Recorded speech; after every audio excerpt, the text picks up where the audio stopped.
Hey guys, thank you for tuning in to Unimpeded Minds. Today, as you're aware of, is the International Day Against Drug Abuse and Illicit Trafficking. Let us add a new perception of vision through the lens of our ancient ancestors in this video.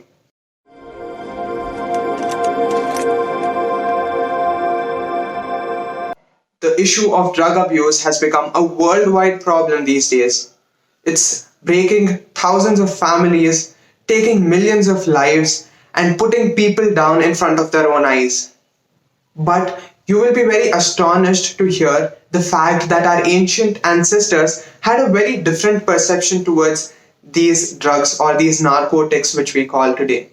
Most of you will be aware of the fact that marijuana or cannabis was actually recorded in the ancient textbooks of Ayurveda, which, if you're unaware of, is the ancient Indian medical practice system.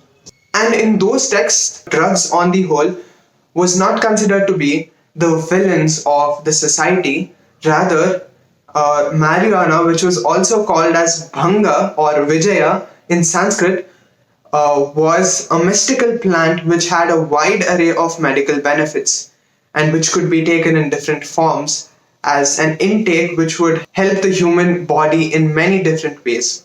Now, this is a complete contradiction to what we know today in the modern society. It is considered to be a villain, posing a lot of problems. But does that mean that today's society, the problems which drugs are causing is completely out of nowhere?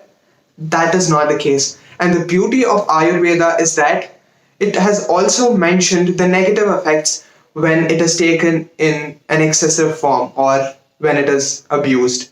And these ancient texts were written in around 300 200 BC, and they might be in practice thousands of years ago. And it was also said that this ancient practice was given to the humans from Brahma itself. Now, I want to discuss a few benefits of the marijuana which are written in the ancient texts. Again, I would have loved to show you those ancient texts as well, but it would make the video very long. These texts are taken from different books. Even the Atharva Veda mentions the use of marijuana, and other Rasa Shastras is said to break down the kapha element and help a human being in many different forms. It would help the brain in taking a break with its intoxication.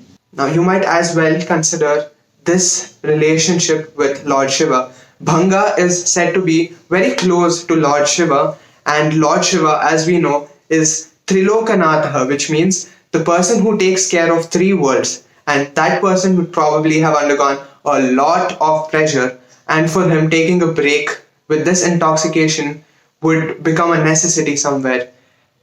You can consider Lord Shiva as the Elon Musk of the universe. Maybe that should probably explain this picture. This also means that these ancient people, these primitive ancient people we refer to, were very open-minded. They thought of this intoxication as a mental break to a person from all the pressures around him. These things apart, this drug was also mentioned in detail about how the cultivation of marijuana takes place, how they are cleaned, how the poisonous and the toxic elements are taken away from this, and how it is prepared for the various medical needs. Now, what was the point of me telling that? It means that this drug played a very major role in the medical industry, which is completely contradictory to the modern perspective of these drugs.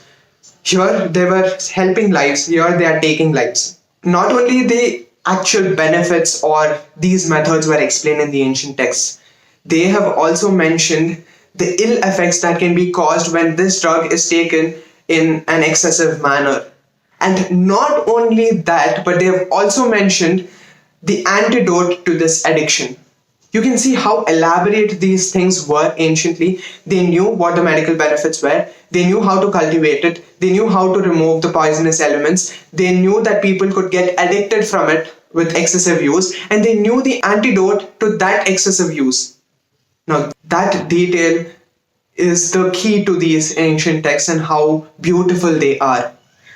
I hope you have learned something new from this video that you would love to share with your friends. I will not force you to share this video with anyone, but I will definitely force you to share the perspective, to share your learnings with the people around. We need not have a renaissance. The thing we are missing is the awareness about these facts. And it can only happen by you telling to your friends telling to their friends, etc. So thank you for your time, and I'll post more videos related to this and other things. So make sure you subscribe or follow and never miss any other video. Thank you.